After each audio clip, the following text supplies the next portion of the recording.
The first thing you need to know about today's Senate vote is that it would not cut off debate on the immigration bill itself, only on this so-called border surge amendment. There will still be many hours and days of debate left on the bill itself. And it's a good thing, too. It is almost always the case that members of Congress vote on bills without actually reading them. That's because legislation is written in a nearly incomprehensible legalese, with each section full of bewildering cross-references to other sections of the bill and to existing law. So members understandably rely on summaries provided by staff experts.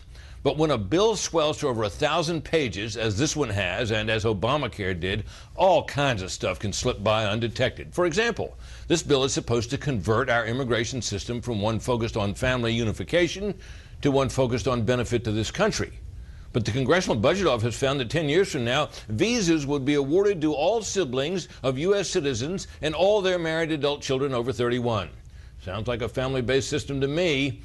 And the bill also gives the Homeland Security Secretary the power simply to waive provisions that would otherwise get an immigrant either deported or kept out if the Secretary thinks it's in the public interest to do that.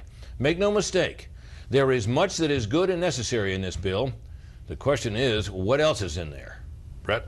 Big number to overawe the House and to force it to ultimate signature on the president's desk. But look, I think the problem with the Corker Amendment is this. It's a shock and awe approach. It throws everything at the problem. Tons of money, 20,000 new border agents. It does all that, but it does not make the enforcement and the success in enforcement a requirement. And that's the problem. If it's a goal, it'll be exactly like the goals that we had in 1986 that gave us the problem today. Look, everybody who's supporting the bill is citing the CBO estimate about how it's going to increase our economy, how it's going to give money essentially also to the government. But also in the CBO report is an assumption that under the bill, in 10 years, we're going to have another 5 million illegals, which means that we will reach the 11 million in less time than it took from the last amnesty to get the current 11 million. And unless you've got something, so if you're admitting that, what you're saying is enforcement really is simply a fig leaf. It looks as if you're doing a lot, but there's no guarantee.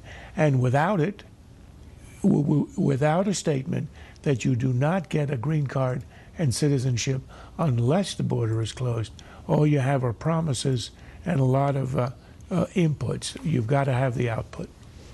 But Jason, if the reason that the fencing and all that hasn't worked is because if you stop them here, they're going to go in there, well, then you fence there.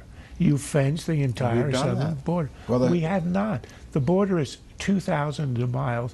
We have exactly 350 of them, and 90% of that is a single strand, which has no effect. We fence the popular corridors. 36 miles of double fencing of a 2,000-mile border.